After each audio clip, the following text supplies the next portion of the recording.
In the ever-changing landscape of MMA, every once in a while, a new gym will emerge and take over the game. Well, this year is the rise of the fighting nerds. So let's take a look at what made it the year of the nerds. This year, the fighting nerds have won 10 out of their 11 scheduled fights, with 8 of the wins coming by way of KO or TKO. The fighting nerds was started when Pablo Sucupira, a boxer and Muay Thai fighter, was knocked out and realized he was not meant to fight, but rather to teach people how to fight. Fui lutador de Muay Thai profissional, fui lutador de boxe também. Só que eu definitivamente virei treinador. Eu acho que o momento chave foi esse nocaute que eu levei.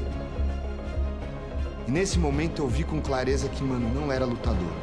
Eu precisava focar no que eu realmente sou bom, que era ser treinador. One day when Pablo was in the gym training fighters, a man walked in off the streets, and that man happened to be Caio Borralho, and this was where the fighting nerds was born. Eu tava na Combat Club antiga, e nisso o Caio foi junto. E eu lembro que eu andei, e eu olhei quando eu entrei na academia, eu vi o Caio, e alguma coisa me falou, cara, esse cara tem algo diferente. Você consegue executar dessa forma a visão de luta que eu tenho? Ele falou, Pablito, sai da grade, sai da grade. Fight Nerds vem dessa junção das minhas ideias com a execução do Caio.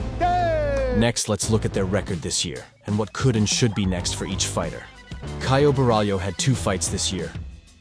In his first fight, he knocked out Paul Craig in what was a relatively easy fight due to Paul's lack of stand-up skill. But after this, he had a big step up with his 5-round fight with Jared Cannonier. Although this went all 5 rounds, you could argue that the fight could have been stopped when Caio dropped Jared with the crisp 1-2 combo in the 5th round. Next, I would like to see Caio take on Izzy. But if the UFC doesn't go this way, a potential fight against Paulo Costa could be a fun fight for the fans. Carlos Prates is a favorite on this channel. This year he has had 3 KOs, with his most notable being when he was the first person to knock out Li Jingliang at UFC 305. This weekend he is facing off against Neil Magny, which I think will be an easy victory for Carlos. For his next fight, I know it's a jump in the rankings, but bear with me. The motto of the fighting nerds are its bullying payback time. So would Carlos versus Colby be a fight that could align with these values? What a year it's been for Silva. 2 KOs and 1 doctor's stoppage in the fight against Drew Dober, which was an absolute war.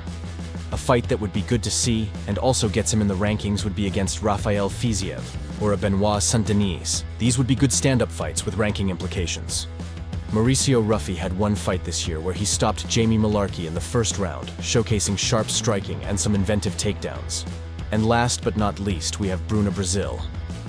Although she lost her first fight this year by decision, she was able to bounce back with a decision over Molly McCann. Isso é Caio de luta. Inclusive, esse óculos simboliza muito do que a gente tem falado, porque ele dá inteligência e dá força para as pessoas. Quando a gente põe óculos, a gente fala que a gente fica com mais vontade de fazer as coisas. What do you think about the fighting nerds? Are they the gym of the year? And who is your favorite? Let me know in the comments below, and please subscribe for more MMA content.